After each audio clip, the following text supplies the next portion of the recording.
जय श्री कृष्ण मित्रों। आज की यह कथा बहुत ही सुंदर है।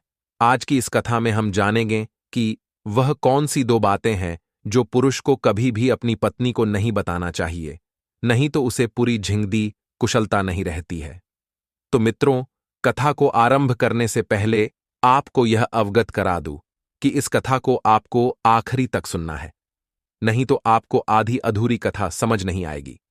और मैं नाथों के नाथ भोलेनाथ से प्रार्थना करता हूं कि जो इस कथा को सुने उसका पूरा जीवन मंगलमय हो जाए। मित्रों, कथा को आरंभ करते हैं। प्राचीन समय की बात है। देवलोक में देवों के देव महादेव अपना आसन लगाए विश्राम कर रहे थे।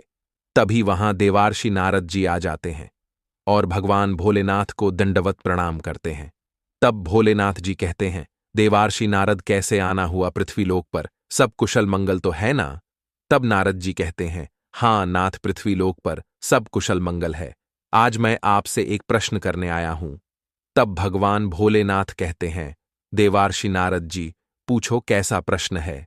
तब नारद जी कहते हैं, हे नाथ, ऐसी कौन सी दो बातें हैं जो पुरुष को अपनी स्त्री से नहीं बताना चाहिए? तब भगवान शिव जी कहते हैं, हे देव मुनि, आज तो तुमने हमें बहुत ही संकट में डाल दिया, परंतु कोई बात नहीं है। आज के इस प्रश्न का उत्तर हम आपको कथा के माध्यम से देते हैं। तब नारद जी कहते हैं, जी नाथ, जैसी आपकी इच्छा। तब भगवान शिव जी कथा आरंभ करते हैं। प्राचीन काल की बात है। कल्याणपुर नामक राज्य में एक सपेरों का झुंड रहता था। वह सभी सपेरे जंगल की ओर सांपों की तलाश में निकल जाते हैं। वह सब चलते चलते एक घने जंगल में पहुंचते हैं और वहां भी उन्हें कुछ भी नहीं मिला। अब वह सब भूख प्यास से व्याकुल हो जाते हैं। उनमें से एक सबसे छोटा सपेरा था। उसने अपने गुरु से कहा, हे गुरुदेव, अब तो मुझे बहुत जोरों से भूख लग रही है और मैं थक चुका हूं। अब मैं आगे चल नहीं सकता। तब सपेरों का सरदार यह सब सुन कहता है, चली ठीक है, आगे कहीं कुआं या फिर तालाब देख के रुकते हैं जहां हम सब अपनी प्यास को बुझा सके। इतना कहने के बाद अब सभी सपेरे वहां से चल पड़ते हैं और चलते चले एक एक जंगल में रुकते हैं जहां उन्हें एक कुआं दिखाई पड़ती है। अब वह सब अपनी प्यास बुझाने के लिए उस कुआं के पास जाते हैं और उनको उस कुआं में एक सांप दिखाई देता है। उनमें से एक सपेरा कुआं में जाता है और देखता है तो उसे उस कुआं में एक बहुत बड्ढा सांप दिखाई देता है और वह डर जाता है और वह कुआं के अंदर से बाहर आ जाता है। अब सभी सपेरे डर जाते हैं। इधर सपेरे ने अपनी पेटरियां को खोल के बाहर रखा था। उसमें एक विशाल सांप प्रवेश कर रहा था। सपेरों की नजर उस सांप पर पड़ जाती है और सपेरे जल्दी से जाके उस पेटरिया को बंद कर देते हैं। अब भगवान शिव कथा को आगे बताते हुए कहते हैं, मित्रों, जिस सपेरों की पेटरिया में वह सांप प्रवेश किया था, अब उसमें से एक सपेरा उस पेटरिया को खोलता है और देखता है एठी कि उसमें कोई सांप नहीं बल्कि एक हीरे जमवारात से भारी एक अंगूठी दिखाई देती है। अब सपेरे यह सब देख दंग रह जाते हैं और वह सभी सपेरे उस अंगूठी को लेके वहां से चल देते हैं। अब वह सब चलते चलते अपने गांव पहुंच जाते हैं और सोचते हैं, क्यों ना इस अंगूठी को बांट ले और हमें फिर कभी भी सांपों को पकड़ डालने के लिए हमें जरूरत नहीं पड़ेगी। अब वह सब उस अंगूठी को एक सोनार के पास ले जाते हैं और उस सोनार से उस अंगूठी को 10 भागों में काटने के लिए कहता है। अब सुनार अपने घर में जाता है और अपनी पत्नी से उस अंगूठी के बारे में बताता है और कहता है, अरे भाग्यमती, इस अंगूठी को तुम कहीं छिपा लो, क्योंकि ये सब सपेरे हैं, इनको इसके बारे में कुछ भी नहीं पता। हम इन्हें नकली बताकर कोई दूसरी अंगूठी दे देते हैं। लेकिन वह औरत बहुत ही चालाक थी। उसने उस अंगूठी को छुपा के रख दिया। अब वह लुटेरा सोनार आता है और दूसरी अंगूठी सपेरों को यह कहकर वापस कर देता है कि यह अंगूठी नकली है, अर्थात बेकार है। अब बेचारे सपेरे मायूस होकर घर वापस लौट जाते हैं। इधर वह सोनापति उस अंगूठी को सोच के खूब खुश होता है और मन ही मन सोचता है कि अब हम तो माला माल हो जाएंगे। लेकिन शायद सोनापति को यह बात नहीं पता थी कि सपेरों ने इसके लिए बहुत मेहनत की है। अब इधर जब सपेरा मायूस चेहरा लेकर अपने घर पहुंचता है और उसकी पत्नी ये सब देख पूछने लगती है कि क्या हुआ, आज आप बहुत परेशान दिख रहे हैं। अब वह बेचारा सपेरा अपनी हकीकत को अपनी पत्नी से सब बता देता है। यह सब सुन उसकी पत्नी शांत हो जाती है और कहती है, भगवान पर विश्वास रखो, जो भी होता है अच्छे के लिए होता है। तब देवार्षि नारद जी भगवान शिव से कहते हैं, प्रभु, पृथ्वी लोक पर तो बहुत ही विचित्र प्राणी रहते हैं। तब भगवान शिव कहते हैं, हां नारद मुनि, इसीलिए तो मैंने तुम्हें ये कथा ध्यान से सुनने को कहा है। अब देवार्षि नारद जी कथा को मन ध्यान लगा के सुनने लगते हैं। अब नीचे पृथ्वीलोक पर जब दूसरा सपेरा अपने घर जाता है और वह सब कुछ अपनी पत्नी को बताता है, तो उसकी पत्नी नाराज हो जाती है। इधर सोनापति खुशी के मारे वह एक बहुत आलीशान महल बना लिया था। एक दिन जब सोनापति की पत्नी अपने मायके चली है, तब सोनापति ने सोचा, हम भी तो देखें उस अंगूठी को कहाँ छिपा के रखा है। अब सोनापति जब उसे देखने जाते हैं, तब वह उन्हें कहीं नजर नहीं आती। वह उस अंगूठी को खोजते खोजते परेशान हो जाते हैं। फिर वह एक दिन सोचते हैं, कहीं यह चालाक औरत उस अंगूठी को अपने पिताजी के घर तो नहीं उठा ले गई। अब सोनापति सोच में पड़ जाते हैं। एक दिन सोनापति का छोटा बेटा पूछता है, पिताजी आपको क्या होगा है, जो आप आजकल बहुत दुखी रहते हैं। तब सोनापति अपने छोटे बेटे को सब कुछ बता देता है और कहता है, जाओ तुम अपनी मां से उस अंगूठी के बारे में पूछ के आओ, तभी मुझे सुख चैन मिलेगा, क्योंकि मैंने जो गलती की है मैं नहीं चाहता उसकी सजा मेरे बच्चों को भुगतना पड़े। अब वह वहां से चल देता है और वह अपनी मां के पास पहुंच जाता है और मां से कहता है, मां, आपने उस सपेरे की अंगूठी को कहां छुपा के रखा है, मुझे बताओ, मैं उसको वापस करने जा रहा हूं। तब वह चतुर नारी कहती है, अरे तुम ये क्या कह रहे हो, इतनी महंगी अंगूठी को उन सपेरों को वापस लौटा दोगे? नहीं नहीं, मैं तुम्हें ऐसा नहीं करने दूंगी।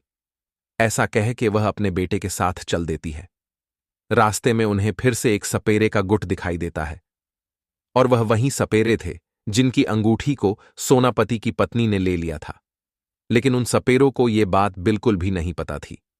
होते करते काफी समय बीत जाता है और वह अपने घर पहुंच जाते हैं और वहां देखते हैं कि सोनापति घर में है ही नहीं और घर पर ताला लगा हुआ है। वह अपने पड़ोसी से पूछते हैं कि क्या आपने मेरे पिताजी को कहीं देखा है? वह कुछ भी नहीं बोलते हैं। अब वह समझ जाते हैं कि लगता है मेरे पिताजी कहीं चले गए हैं, इसलिए ये लोग कुछ भी नहीं बता रहे। इधर वे सपेरे भूख प्यास से व्याकुल जंगल में इधर उधर भटक रहे थे। अब उन सपेरों को रास्ते में एक साधु बाबा मिल जाते हैं और पूछते हैं, क्या इन सांपों को मार के रूम खा जाते हो? तब सपेरा बोलता है, नहीं, हम इन्हें पकड़ डीडीएच के अपनी झोली में डाल लेते हैं और गांव गांव जाके इनकी बदौलत हम अपना जीवन यापन करते हैं। यह सब सुन साधु महात्माओं खुश हो जाते हैं और कहते, चलो आज मैं भी तुम्हारे साथ चलता हूं और देखता हूं कि इस धरती पर कितने अच्छे और कितने बुरे प्राणी रहते हैं। अब वह महात्मा जी भी उन सपेरों के साथ चल देते हैं। चलते चलते एक ऊधमपुर नामक गांव में पहुंचते हैं। वहां जब सभी सपेरे अपना अपना तजुर्बा दिखाने लगते हैं, अब यह सब देख गांव वाले खुश हो जाते हैं और सब फिर खुश होकर उन सपेरों को कुछ ना कुछ देने लगते हैं। लेकिन उनमें एक चालाक स्त्री भी थी। वह कहने लगी, अरे ये सब तो अंधविश्वास है, ऐसा तो मैं भी कर सकती हूं। इतना कह के वह अपने घर को चली जा रही है। तब महात्मा जी कहते हैं, इस लोक में तो बहुत ही अजीब प्राणी रहते हैं। तब नाथों के नाथ भोलेनाथ जी कहते हैं, देवार्षि नारद से देख लिया नारद जी, पृथ्वी लोक पर कैसे कैसे प्राणी रहते हैं।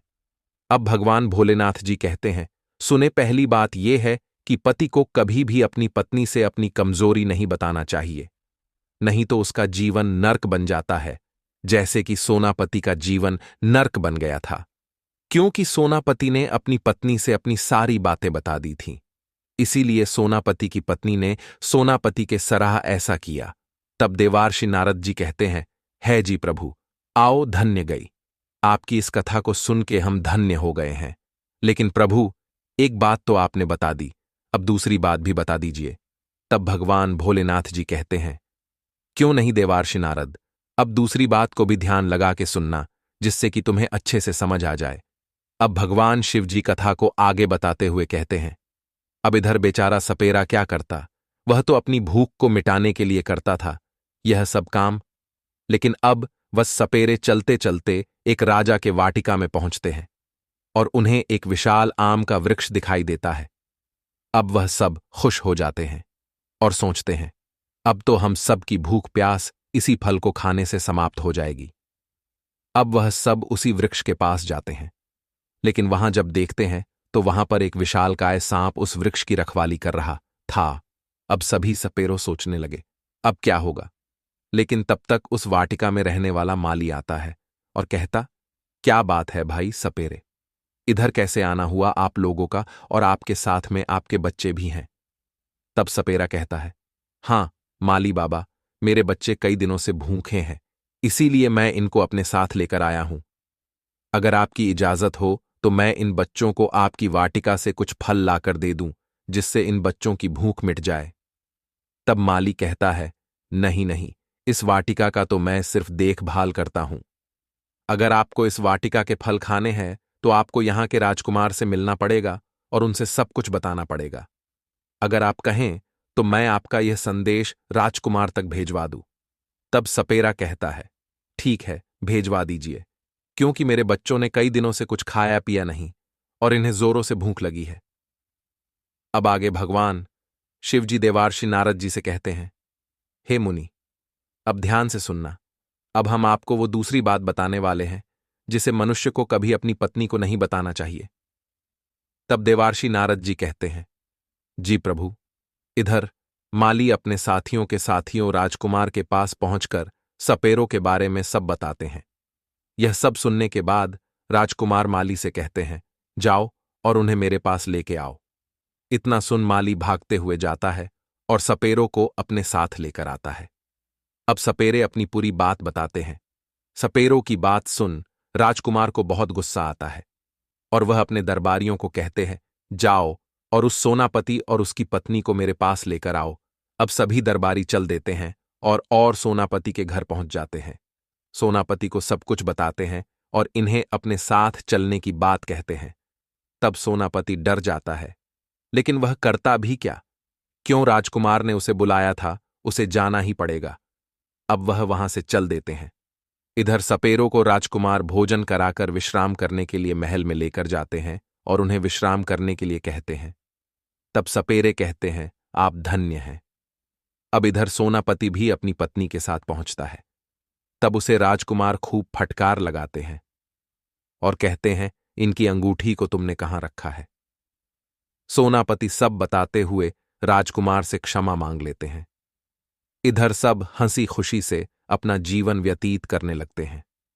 अब भगवान शिव जी कहते हैं, दूसरी बात यह है, मनुष्य को कभी अपनी पत्नी को घर का भेद नहीं बताना चाहिए, नहीं तो वह मनुष्य पूरी जिंदगी दुखी रहता है। यह कथा सुनने के बाद देवार्षि नारद ने भगवान शिव जी की प्रशंसा करते हुए दंडवत प्रणाम करते हैं और अपने लोक वापस चले जाते हैं। तो मित्रों, यह कथा आपको कैसी लगी, आप हमें कमेंट करके जरूर बताना। मिलते हैं अगली कथा के साथ बहुत जल्द। जय श्री